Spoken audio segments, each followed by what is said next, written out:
artiste dont le parcours est très varié et dont l'œuvre culmine aujourd'hui avec sa passion pour les chevaux. Voici une brève rencontre avec Christiane Pravard. À la base, je suis peintre donc, de tableaux. J'ai une famille qui a refusé catégoriquement en fait, le fait que je veuille vivre de ma peinture. Donc moi, je suis partie de mon côté. J'ai fait les Beaux-Arts à Lyon en même temps que je travaillais. Ensuite, je suis partie à Paris parce que je n'avais pas les moyens de me payer une école comme telle. Donc, j'ai trouvé des stages qui sont des cours condensés. Et en fait, c'est un peu comme des dominos. C'est-à-dire que j'ai rencontré quelqu'un qui a ouvert une porte, je passais par la porte, ça a ouvert une autre porte, ça a ouvert une autre porte. Et j'ai décidé de m'en aller de la France, partir au Québec.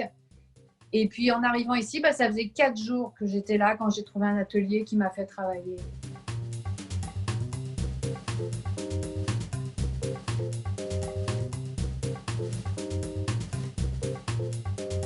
Le travail que j'ai fait par la suite avec les chevaux, qui justement est une recherche de l'équilibre, et les chevaux qui sont des animaux complètement imprévisibles, qui partent des fois tu te dis mais il va se casser la gueule, c'est pas possible, pas du tout.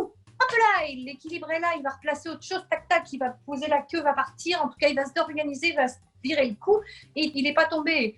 Et je trouvais que quelque part ils sont une métaphore un petit peu justement de ce que moi je vivais à l'intérieur de moi, c'est-à-dire que pour moi-même j'étais imprévisible parce que forcément j'avais aucune sécurité intérieure et il fallait que je trouve mon équilibre pour continuer à avancer dans la vie et construire ma vie de manière stable.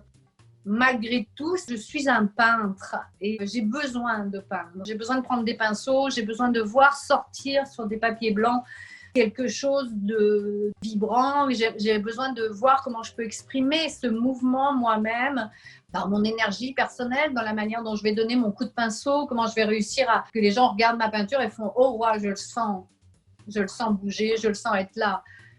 Dans une première série, j'ai fait beaucoup de chevaux que je connaissais.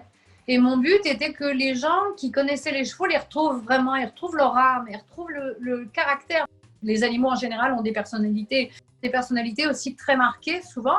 Donc, c'était essayer de retrouver à la fois moi ce que j'avais pu échanger avec eux, c'est-à-dire ce regard, cet œil qui, de la même manière que j'essaye de voir cette espèce des fois de danse que les chevaux peuvent avoir, ou de ressentir ce que peut-être moi, il me faisait ressentir sur le moment. Pour moi, c'est ça la peinture aussi, c'est qu'elle soit capable de vous pénétrer et de vous faire vous aussi voyager, et voyager dans votre imaginaire, même si ce n'est pas le même que le mien.